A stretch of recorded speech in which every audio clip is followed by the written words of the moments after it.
Donc première question, qu'est-ce que ça représente pour vous la journée de la libération? La journée de la libération a été pour moi le premier jour où j'ai soufflé après 3 mois d'enfer, si vous voulez. Donc ça représente beaucoup de choses. C'est une journée où je me sens un peu libre après les horreurs qu'on a passées là-bas. Et justement, est-ce que ce genre d'événement, il doit être festif ou ça doit être, enfin, vous pensez que c'est un événement qui se doit festif ou que ça doit être une commémoration un petit peu lourde de sens du coup, parce que là il y a finalement un ton un peu festif. Vous trouvez que c'est Oui, bien que ça se passe comme ça? oui, de toute façon, on vit avec tout ce qu'on a vécu. Donc on le vit tous les jours de l'an.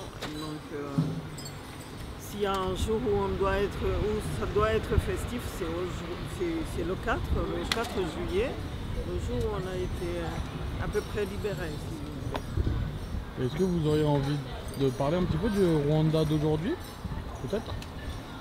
Alors je n'y vis plus Parce que depuis 10 ans, mais quand même je suis allée quelques fois.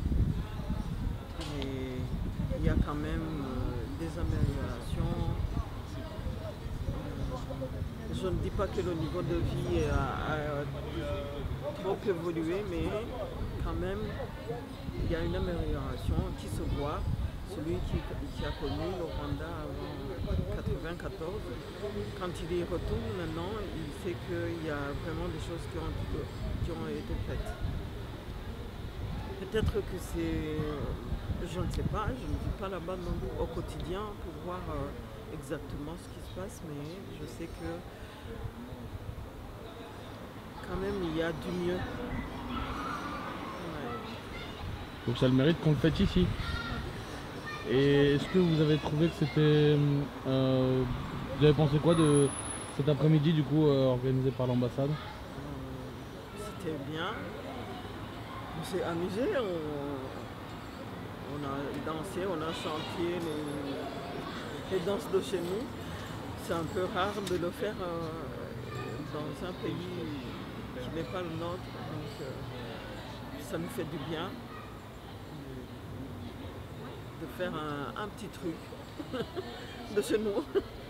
Ça fait du bien. D'accord. Ouais, Merci beaucoup. je vous en prie.